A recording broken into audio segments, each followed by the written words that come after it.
कोल्हापूर जिल्ह्यामध्ये शिक्षण क्षेत्रामध्ये ज्यांनी उल्लेखनीय कामगिरी करून अनेक विद्यार्थ्यांना कृतीयुक्त चांगले शिक्षण मिळावे यासाठी यथोचित प्रयत्न केले असे आदर्श गुरुकुल अकॅडमी पेठवडगाव संचलित आदर्श गुरुकुल विद्यालय ज्युनियर कॉलेज तसेच ग्रीन व्हॅली पब्लिक स्कूल पेठवडगावचे संस्थापक अध्यक्ष डॉक्टर डी.एस. घुगरे यांची राज्य माध्यमिक व उच्च माध्यमिक शाळा मुख्याध्यापक संघ महामंडळ मुंबई राज्य उपाध्यक्षपदी निवड करण्यात आली आहे। अनेक विविध क्षेत्रातून त्यांच्यावर कौतुकाचा वर्षाव होत आहे। यावेळी विविध संस्थेचे पदाधिकारी उपस्थित होते। तारा न्यूज साठी प्रतिनिधी विक्रम केंद्रेकर, कोल्हापूर। नमस्कार, मी डॉक्टर दत्तात्रय श्रीधर घुगरे, मुख्याध्यापक स्वातंत्र्य सैनिक मारुती गणपती पाटील आदर्श विद्यानिकेतन मेंचे आणि या विद्यालयाचा संस्थाचालक पण आहे।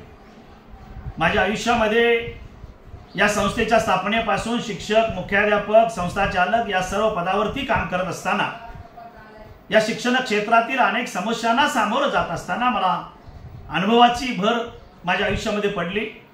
त्या अनुभवाचा उपयोग करून खरं तर माझी महाराष्ट्र राज्य माध्यमिक उच्च माध्यमिक शाळा मुख्याध्यापक संघ महामंडळ मुंबई या संस्थेवर उपाध्यक्षपदी निवड झाली।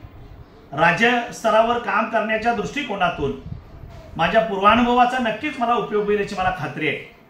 आज शिक्षण क्षेत्रामध्ये खरं तर संच मान्यता, वेतनेतर अनुदान, टप्पा अनुदानाचा प्रश्न आहे, पवित्र पोर्टलचा प्रश्न आहे, अशा अनेक अजून प्रश्न आहेत की ज्या प्रश्नांना खरं तर वाचा फोडण्याची गरज आहे।